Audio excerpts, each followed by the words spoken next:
So while everybody's enjoying their weekend off, myself included, for Thanksgiving weekend, I've been out here in the garage waiting on some parts to come in. So I took the time to go ahead and do some more sheetrock and actually finish the corner here of my sheetrock, which if you see my other videos, this section was always lacking. I didn't finish it. So I went ahead and finished that out the last day and a half. I hate dealing with sheetrock, but I've actually done the whole garage by myself. And I'm not a sheetrock guy, so you can imagine how long that took me to do it. But anyway, today we're talking about some more parts for the charger that came in. So here it is, Hemi swap charger, because I've been spending just bucket loads of money on this thing. To do the exhaust correctly, I'm gonna get the TTI, the company that made the headers for this car, that fit perfect, by the way. They make a full dual exhaust kit for this thing that I'm gonna get, but it's like $800+ plus shipping. So I'd have $900 and some odd dollars by the time I got here. Just not looking to spend $1,000 right now on exhaust. So as an alternative, some of you guys, old hot rodder guys, will remember these. I've got some of these purple Hornies 3-inch header mufflers, and they're gonna bolt right up to my headers and give me some kind of muffler, so I can actually crank this thing and do some initial break-in of all of the things that I put together on this car. Make sure I don't have any leaks, make sure transmission shifts when I get all the harness and all next week, and just allow me to actually drive it a little bit. So they're not the long-term solution, but they're the short-term solution, and I got the pair for 130 bucks from Summit Racing. So you can't go wrong. I mean, it's either open headers or these for 130 bucks. Figured I'd do these. So along with those that came in today, I actually got some more parts that came in. This is my battery bus bar. So this is really cool. This is, it came from Amazon. I'll put a link in there, but it's basically 3/8 studs and this really neat looking box that goes over the top of it. Let me get all these screws out of the way. And then you do kind of a punch out where you want your wire to come through. So I'll have a main feed from the battery in the trunk coming in, and then I'll have other wires coming out, going to like the starter, alternator, things like that. I'm also gonna be running my own fuse block here, which this is also an Amazon item. See if there's a, yeah, here you go. There's a part number for you. But basically, it gives you multiple relays that you can put in, and multiple fuses that you can put on here as well, with terminals, fuses, the whole thing, weatherproof rubber fittings for it, and a nice cover that snaps in place. So I'm going to be feeding my battery power into here. This is going to feed my nice fuse block. I'll have multiple relays and fuses here to power the car. I just haven't decided yet where I'm going to put it. I'd like to hide as much of that as I can and not necessarily have it under the hood, but also thought about building me a flat piece of metal here where the battery used to reside and putting some of that here. So we'll see, still thinking about how I'm going to do it. Also up here today, we have the Dakota Digital fan controller. It's the PAC 2800 BT, which stands for Bluetooth. This allows you to set your high and low fan speed, and it comes with one relay, so you have to order a second one. This is their 70 amp relay. So that way I have two 70 amp relays, one for each fan. And to get the temperature signal for this, I could have tapped into the temp sensor that I added here, which is the manual temp sensor off of my 318. This is just an adapter I got. It allows me to run my factory analog gauge in the car. I didn't want to tap on this and put extra load on it. I wasn't sure if that was going to affect how the gauge is going to read. It may be fine. But instead of taking a chance, why not use the factory sensors that are down here, but you're going to be feeding the computer anyway. So what I have here is a Bluetooth adapter from Dakota Digital as well, and it's part number BIM01-2.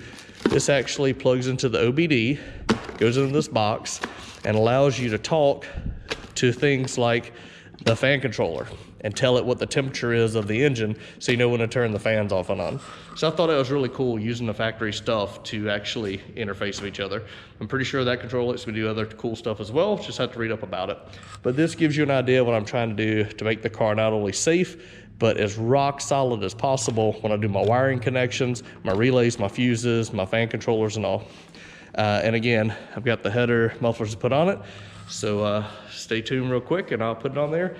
You'll notice I've got a video editing here in the background. This is about my F-150 headlights and fog lights I just changed out. And of course, what would it be if you didn't come visit me in my garage? You'd see my YouTube channel playing up here, and I think right now we got the Borgeson steering box video going. So, hope you enjoy the content. I've been spending a lot of time out here lately just trying to catch up, like I say, my sheetrock, getting the car maintenance done. So here we go.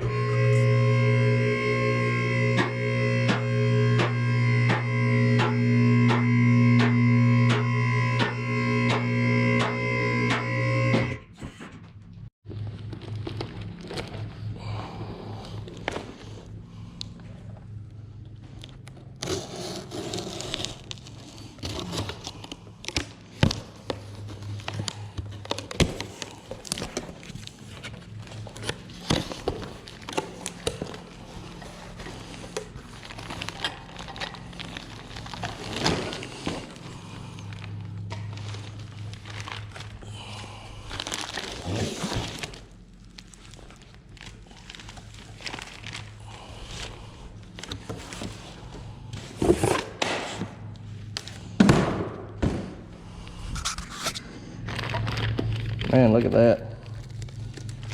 Is that rust already on it? Wow.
Here's something interesting. When you go to put the screws in, the bolt there won't come all the way through. It's very close to going in, but it's just a little bit of the lip won't let the bolt go all the way through. With two in, it won't let it go in. Alright, so I gotta modify that just a hair. Alright, so a quick fix was just a little bit smaller diameter bolt that came with the kit for the hangers.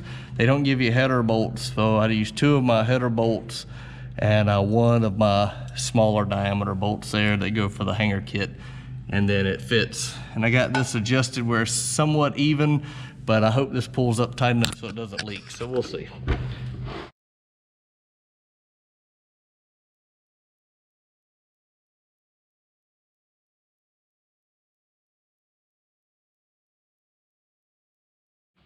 All right, they're up in there. Instead of pointing them down, which kicks up a lot of dust and dirt and debris, I decided to point them out so it actually blows out from under the car and away, which should be a little bit better. You'll see I have plenty of clearance here to the frame, which is nice. The only thing I don't like is there's not a lot of adjustability here when it goes flat to the flange. So the muffler actually is pointing down a little bit.